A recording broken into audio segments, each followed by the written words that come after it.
Hace un tiempo empecé a ver un artículo de que trataba de que la historia del rock and roll que normalmente nos muestran, poco menos que es un vaivén de... no de hablo de rock and roll, sino de la música popular en general. Que la música popular en general es casi un vaivén entre lo que hacen los estadounidenses con lo que hacen los británicos. Una especie de feedback constante y continuo, en donde los otros países a veces participan pero no cumplen un rol fundamental. Siempre las bandas insignes son aquellas bandas que cumplen ciertos requisitos, como llegar a Billboard, que la prensa hable mucho de ellos, que tengan muchas fanáticas, que vendan millones de discos o que aparezcan en los rankings de las radios. Y eso es bastante insano porque muchas veces, por X razón, hay ciertas bandas que no llegan al mainstream. También cumplen roles importantísimos dentro de la música, aun cuando no tienen tanta popularidad. Sin embargo, uno, si quiere como empezar a entender la música popular, en el caso del rock o lo que sea, o el pop, tiene que buscar qué está sucediendo con la vanguardia. Y una de las formas de entender la vanguardia es buscar tal vez esas bandas que quizás no son tan conocidas, pero que sí tienen muchos seguidores que se dedican a buscarlos. Así como en el caso del Perú, existían los Psychos, que era una banda que algunos dicen que es la primera banda punk, así de por sí, que no son los Ramones, que no fueron los Sex Pistols, que en cuanto a sonido y en cuanto a actitud dicen que los Psychos fueron la primera banda punk. Y asimismo en Alemania, alrededor de los años 60, surgió un género que quiso romper con todos los esquemas de la música popular hasta ese momento. Y justo los alemanes estaban pasando por un periodo bien interesante, estaban en el periodo posguerra, en este caso los jóvenes que nacieron justo en el momento que Hitler estaba cayendo, ya estaba terminando la Segunda Guerra Mundial, entonces Alemania estaba bastante afectada. Entonces los jóvenes que querían un poco revisar su historia, esa historia que los papás no quieren mencionar, esa historia oscura dentro de Alemania, esa crisis que generó que se dividiese Alemania y el mundo entero en dos polos, los jóvenes necesitaban una reaccionar frente a todo eso, reaccionar frente a toda esa época.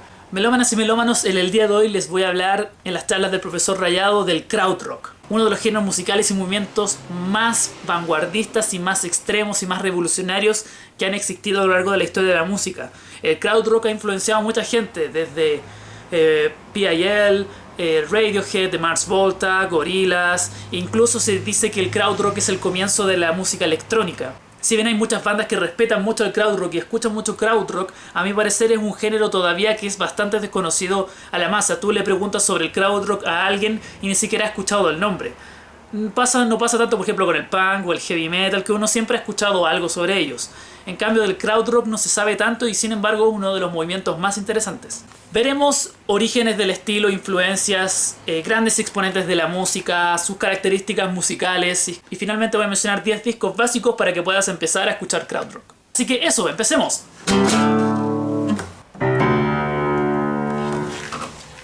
Dentro de los orígenes del krautrock son bastante variados. La verdad es que si empiezas a investigar cuáles son las influencias de las bandas krautrock, la gran mayoría, cada banda te diría algo distinto. Pero hay una cosa en común dentro de todas las influencias del krautrock, a mi parecer, que es el gusto por experimentar. Primeramente tenemos la influencia del rock psicodélico. Me refiero a, en tanto como el estadounidense como el británico, tenemos el rock psicodélico, que es este movimiento que tomaron los hippies después, que significa estas largas improvisaciones, los conceptos en vivo donde daban rienda suelta a grandes performances de solos de batería, de guitarra, donde se iban unas voladas bastante complejas los músicos, con sonidos cacofónicos, con melodías a veces un poco disonantes.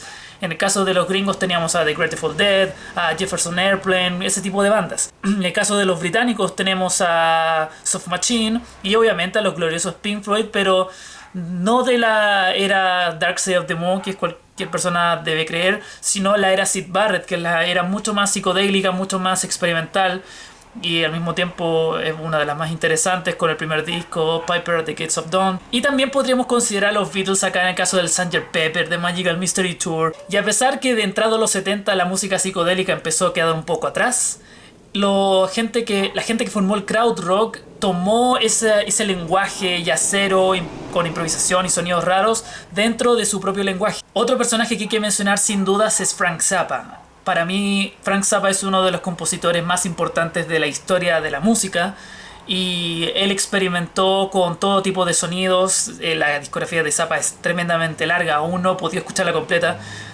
pero si nos enfocamos la influencia en el krautrock es su primera época con su banda The Mothers of Invention, con discos como Freak Out, We Are All In It For The Money o Absolutely Free, que son discos donde él daba rienda suelta de su imaginación, de todos los sonidos guturales, no guturales tipo death metal, sino guturales como en el sonido. Una mezcolanza de mil cosas que definitivamente revolucionó todo lo que se conocía como rock. Tenemos en la otra cara de la vanguardia The Velvet Underground, que es una banda neoyorquina, si mal no recuerdo, que es una de las bandas importantes si quieres entender el punk rock en general, pero la gente que formó la música krautrock se fijó en The Velvet Underground como una banda que experimentó muchos sonidos. Ellos en su famoso disco The Velvet Underground Nico tomaron instrumentos bastante extraños como guitarras donde cada cuerda tenía la misma nota, o sonidos disonantes. Un disco que deberían chequear si quieren entender un poco más la vanguardia de la música. Y otro elemento fundamental para entender las influencias de la música krautrock es la música clásica moderna. Llámese música clásica moderna aquella que empezó a experimentar con estos sonidos disonantes, experimentales. En el caso de los alemanes, muchos de los músicos krautrock eran alumnos de músicos vanguardistas, como es el caso de Karl-Heinz Stockhausen, que es un músico alemán que empezó a experimentar un poco con electrónica, con percusiones bastante extrañas, y que tiene discos que en verdad para mucha gente sería una pela de cable, pero es llevar la música a otro nivel. Si bien los músicos de krautrock son bastante letrados, en el sentido bastante cultos, muchos vienen de conservatorios, son gente que sabe música, sabe teoría musical, ellos no son tan dogmáticos, no son gente demasiado cuadrada, al contrario, ya verán todas las influencias que tiene, son bastante liberales. Entonces, con esa idea de música moderna, experimental, juntaron todo este tipo de influencias y la hicieron suyas. Bueno, podría estar hablando toda la tarde acerca de las influencias del krautrock, pero ahora fijémonos cuáles son las características musicales del krautrock en general. Primeramente, un detalle con el nombre. A los músicos krautrock no les gustaba el nombre krautrock. De hecho, ellos lo llamaban Cosmic Music, música cósmica. ¿Por qué no les gustaba el nombre krautrock? Bueno, por una razón muy sencilla y muy legítima. Kraut significa repollo, y es una palabra despectiva que usaban los británicos y los estadounidenses contra los alemanes en la Guerra Mundial. Entonces, claro, esa palabra kraut como que no les cae muy bien. Si bien es cierto que hay músicos krautrock que no lo tomaron para mal, como el caso de Faust, que llamaron a una canción incluso krautrock, hay ciertos músicos que no lo ven de una manera muy buena. Pero desafortunadamente para ellos el nombre krautrock quedó como la forma en que se entiende todo este movimiento musical. Otro elemento interesante del krautrock que hay que entender es que no es un sonido en particular, es un movimiento artístico en general de mucha gente. En el caso de los gringos tenían a Frank Zappa, Captain Beefheart, y eso sería toda la vanguardia que tenían. En cambio, el fenómeno krautrock no era solamente un par de tipos locos que hacían música rara, era realmente un movimiento importante. Surgieron muchísimas bandas y fue una respuesta al pop cliché de esa época que ellos le llamaban Schlager, o también al rock and roll en general. Ya estaban aburridos de esta música adolescente fácil. Un elemento musical teórico, digamos, que hay que entender es que es raro decir que existen canciones krautrock. Cuando uno escucha una melodía, por ejemplo, de Beethoven, uno dice, esta es una canción de Beethoven. La palabra canción, cuando tú mencionas esto es una canción, es un formato, una estructura que tiene verso, coro, verso, etc.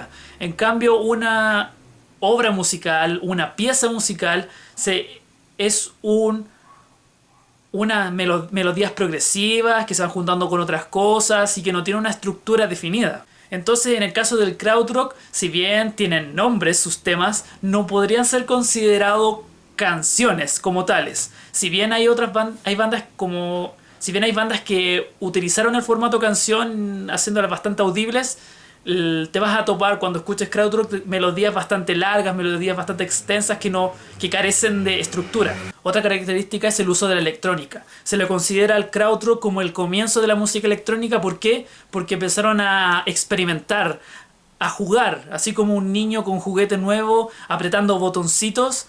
Los músicos empezaron a experimentar con ese instrumento llamado sintetizador, que ya posteriormente los gringos lo tomaron y lo hicieron suyo y han hecho chupete al sintetizador. Hasta el día de hoy se sigue usando sintetizador.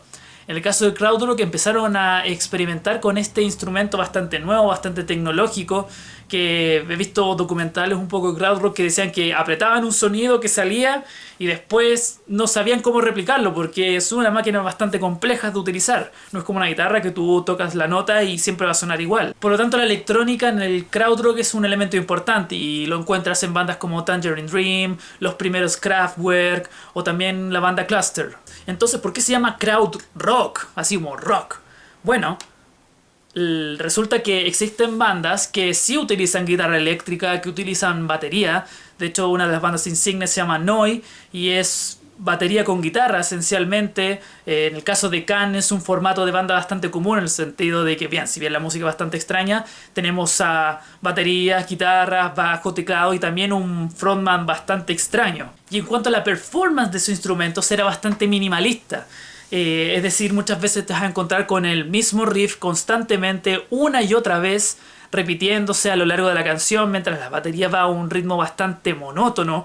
Es una música quizá monótona, pero no es aburrida, en el sentido de que saben sacarle el jugo a esa melodía. Al krautrock se le compara muchas veces al rock progresivo como Yes, de hecho muchos le llaman rock progresivo alemán, pero yo no lo considero rock progresivo porque en el rock progresivo se tiende como a hacer una especie de muestra de las habilidades musicales técnicas de los músicos pertenecientes a esas bandas rock progresivo.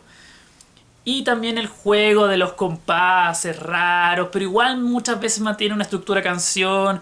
Entonces, yo no compararía el rock progresivo con el krautrock. En el caso del krautrock son más ambientales, son más atonales, carecientes de estructura, sin llegar a mostrar demasiado tecnicismo, con una onda bastante hipnótica. Utiliza mucho el tema como de la religiosidad, así como una especie de ritual religioso donde la gente danza al ritmo de la misma melodía repetitiva una y otra vez. Y hay casos como la banda Faust, que es la banda más vanguardista del krautrock, es la banda más krautrock del krautrock en el sentido de que no se deja tocar por la música de afuera, en el sentido de que no quieren hacer lo mismo que hace los Beatles o Pink Floyd. Ellos buscaron la vanguardia en sí misma en un 100%. Y por cosas de la vida lo firmó un sello británico llamado Virgin Records y lanzaron sus primeros discos a través de él, vendieron como 50.000 copias y llegó a mucha gente los discos de Faust, siendo de que los discos de Faust eran bastante difíciles de entender. Si bien el movimiento krautrock se enfoca más o menos dentro de la década del 60 y el 70, como movimiento quizás bajó un poco las alas cuando ya llegaron los 80, pero cada día obtienen más seguidores y respuestas musicales a este movimiento tan importante. Por ejemplo, el caso del PIL, que por si no lo conocen se llama Public Image Limited, que es la banda que hizo Johnny Rotten de los Sex Pistols y estaba muy influenciado por el krautrock, y como bandas que mencioné como Radiohead, el Kid A es muy krautrock, The Mars Volta es muy krautrock, los Gorillaz también. Entonces si bien el krautrock a través del tiempo como movimiento tal vez no hace tanto ruido, cada día hay más seguidores y gente que se siente influenciada. Y el caso, por ejemplo, de Chile tenemos a Foyaxoid, que es una banda bastante nueva, ya les he hablado bastante de ellos. Y ellos yo los considero como un sonido krautrock. De hecho, el otro día vi un documental y aparecían ellos hablando. A nivel personal, esto es una música que realmente necesitaba. Yo ya estaba un poco aburrido ya del estructuralismo del rock tan predecible. Y llega un minuto que ya me cansaba de escuchar a Led Zeppelin y a Jimi Hendrix todo el tiempo. O al metal o cosas así. Necesitaba buscar algo que realmente rompiera todos los esquemas y apareció el krautrock. Es una música que realmente recomiendo que empieces a descubrir, que se la muestres a tus amigos. Así que te voy a mencionar 10 discos que a mi parecer son interesantes de revisar para conocer al krautrock. Primeramente tenemos el disco Tago Mago de Can, que es un disco legendario que ha influenciado a mucha gente. Es muy escuchable por si nunca has escuchado krautrock. Yo creo que si te gusta el rock tipo psicodélico, Jimi Hendrix y cosas así, yo creo que no debería costarte tanto entrar en esta música. Luego te voy a recomendar el disco 4 de Faust, que esta banda tan vanguardista, tan experimental, es un disco que tienes que darle un par de vueltas para entender el concepto, pero es un obligado dentro del krautrock. Luego tenemos Tangerine Dream, que es Atem, que es más psicodélico, es más viajero, pero muy agradable. Si te gusta Pink Floyd, Te lo recomiendo mucho, es más con teclados, con sintetizadores, pero es un gran disco. Luego te recomiendo Sucker Side de Cluster, también a Noi, el disco Noi del año 1972, que es un disco también bastante viajero, bien minimalista. También In der Garten Pharaos de Popol Vuh, Amondul con su disco Yeti, Deluxe de Harmonia, que Harmonia es como una especie de super banda de músicos krautrock, el disco Autobahn de Kraftwerk, que Kraftwerk es muy conocido por la parte electrónica, bien pop electrónico, pero en su primera época es muy considerado krautrock. Y finalmente te voy a recomendar el disco tercero de Foyaxoid para que veas de que aún en el día de hoy hay gente que quiere hacer krautrock. Así que eso, melómanas y melómanos, espero que les haya gustado este video, este nuevo especial de las charlas del profesor Rayado. No olvides suscribirte al canal, seguirme en las redes sociales, tan fácil como que busques en Facebook, en Twitter, en Instagram, el profesor Rayado. Así que eso, nos estaremos viendo en una nueva ocasión. Que estén bien.